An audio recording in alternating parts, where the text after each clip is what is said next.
Hey y'all, welcome to the homestead. Today I'm in the kitchen and I'm going to be processing deer meat. I'm going to be making ground venison. We usually eat 2 to 3 deer a year. We really like them. We use them for everything that most people would use ground beef for. We can make 2 stretch and get us by, but really 3 gives us extra wiggle room. So we give some to our kids, we share some with the family. Last year I didn't do any ground venison, so I missed that. So this year I'm really looking forward to putting some ground venison in the freezer. We're lucky enough that we have a beef farmer that cuts our pasture for hay, and he always gives us some beef, so he always keeps us supplied with ground beef. So that is a blessing. That is a wonderful example of how community can work together. I've got the pasture and the grass, which I don't have the hay equipment because I don't have any cattle, and he has the cattle, so he cuts the pasture and gets the hay, and he also shares some of his beef with us. So that's a wonderful example of how community can support each other and help each other. Today, I'm actually going to be taking some of the venison that we killed this year. Patrick got a deer and I got a deer, and I'm going to be grinding it. So in the past, I think I have done just plain venison without adding fat to it, which works fine with soup and it works fine with stew. But if you want a burger, if you want some meatballs, you really need some fat to add into the venison. And to those people that don't understand how I can possibly slaughter an animal or harvest an animal, unless you're a vegan, somebody's doing that for you. Somebody's gonna raise the meat and you have no control over that animal's quality of life. You have no control over how humanely they are dispatched. You have no control over how they're processed. And you have no control over how long they sit in a cooler before they get to your refrigerator. So I choose to take that into my own hands. I'm gonna start off by flash freezing some of the meat because the grinder is actually gonna be able to handle it better when it's almost frozen. If you have fat going through the grinder and the grinder's creating heat, sometimes that can kind of gunk up the blades and make the grinder run a little bit slower and less efficiently. So first of all, I'm gonna start cutting up some of the meat, putting it in the freezer to get it ready for me to be able to process in the grinder. So let me get to work on that, y'all. So you can add all kinds of different fats to your venison to make it more manageable for patties and meatballs. You can add bacon. We've done bacon burger in the past. You could just buy beef tallow, but this Boston butt was on sale today. I think I spent $15, $16 on this. It was 9.5 pounds, so that's a great price, very good price. And we've had bacon burger in the past. That's not really my favorite. We've made bacon burger in the past, but this Boston butt is a much more economical way to add fat to my venison today. I'm gonna put it in the freezer, let it get semi-solid. That way my grinder will be able to process it better. Now I'm moving on to processing the deer, getting it ready to grind. This is actually a hind quarter. We use it for roast, we use it for steaks, but I'm gonna use this hind quarter for some ground venison. So I'm gonna try to get most of the silver skin off, just because it'll grind better and it'll just hold up better in patties and meatballs if you don't have the silver skin on it. But I'm gonna cut that in little chunks so it'll fit in my grinder nicely. That is beautiful. Look at that. Look at that good red meat right there. Look how lean that is. And I know some people think they don't like venison because they think it tastes wild and gamey, but really it depends on how it's prepared and it depends on what you harvest. So I don't like a wild and gamey deer myself. I don't like a buck. I don't like a big buck, especially during rut when there's mating going on. To me, that just doesn't taste good. I can smell it. I can smell it when I'm cooking it. You can taste it when you're eating it, and I don't like it either. So that is why we usually just harvest doe, because they don't have that strong wild taste. It's also in how you prepare the meat. Too, I've really never, with the processing that we do at home, I've never had any deer meat that I thought was wild and gamey. Now, I have eaten some wild and gamey deer meat, so I get that. I don't like that. I don't like the way it tastes. So if you think you've gotten some wild and gamey deer meat in the past, you need to give it another try, because doe meat is not wild and gamey. Honestly, if you're eating at my house and think you're eating beef, you're probably eating deer meat, and maybe just didn't tell you. Now the deer that I'm processing today, it is a buck. It doesn't smell wild. It doesn't smell gamey. Usually with wild venison, I can tell if it's gonna have a bad flavor. You can smell it. Like, this meat doesn't have a smell at all.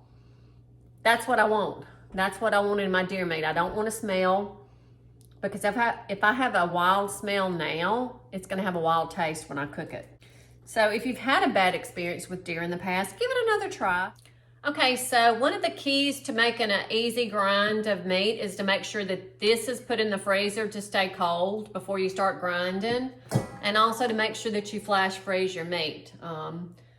As the grinder works, it heats everything up, and sometimes the fat in the meat kind of gets gooey and gunks it up. So the colder that you can get your meat before you start grinding, and put this in the freezer before you start grinding, it'll make things go smoother. So this has been in the freezer about 45 minutes. I mean, it's not completely solid, but it's got a nice little crunch to it. So that's gonna make the grind easier. I'm gonna go ahead and turn it on and get started.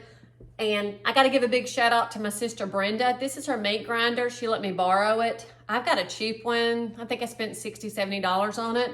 She's not using her expensive one right now, so she let me use it. So thumbs up, Brenda. You might never get it back, sister. You might have to come to my house to use it. So anyway, we're gonna turn it on and see how this thing does.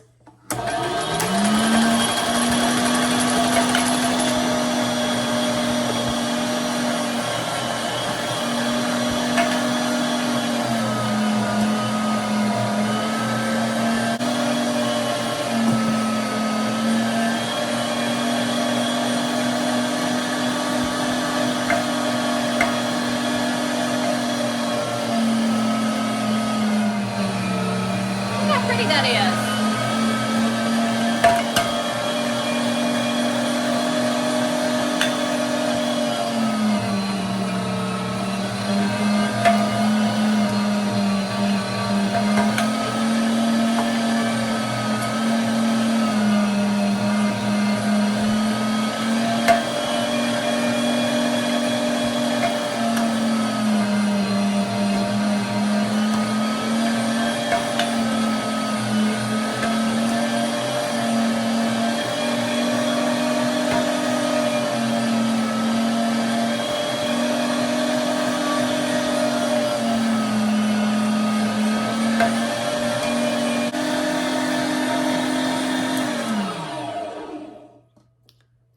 Tell y'all, there's no comparison to my cheap meat grinder to this nice meat grinder. If you're going to take the time to grind your own meat, don't get the economy grinder. This thing is going so much faster than the grinder that I bought that was only $60 or $70. So much better quality. You get what you pay for. So Brenda, I'm not sure you're going to get this meat grinder back. You might have to come to my house and I'll help you grind your meat. So win-win for both of us, sister.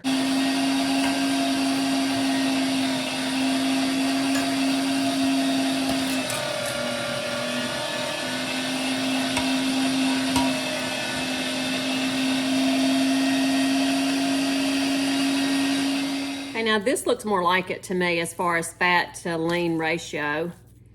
I like the way that looks. So I may have about 10% fat in there, between 10 to 15%, but I just like the way that looks better. So I'm going to go with that, and I'm gonna go ahead and get the packs of meat out. I'm gonna go ahead and get ready to stuff that into rolls of meat.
Okay guys, I'm finally finished grinding this deer meat. It's been an all afternoon event. I forget how much work it is until I get started, but it's gonna be so worthwhile having it in the freezer this year and being able to eat on it. So I got 23 packs of ground venison. We added some Boston butt in there just to give it a little extra fat, and I got 8 other packs of meat, and I still have a little bit that I'm gonna put in the pressure canners. It has been an all-day affair, an all-afternoon affair. Every time I get started on doing this, I think, oh, I've got this. We'll whip this out in a couple hours, and I'm talking like hours later, I'm finally finished with this. So I don't think I pay my butcher enough when I used to let them do the meat, but it's gonna be nice to have all this in the freezer. It'll feed us throughout the year, and I didn't have to put any input into this other than the bullet that it cost me to kill the deer and the Boston butt that I bought to grind the meat with. So I'm kind of tired, y'all. So I'm gonna be honest with you. I'm kind of tired, so I'm gonna go kick my feet up on the couch and chill out for the rest of the evening. So knowing that I got me a freezer full of meat, it's a good way to end the work day. Y'all have a blessed week. We'll catch you later. See ya.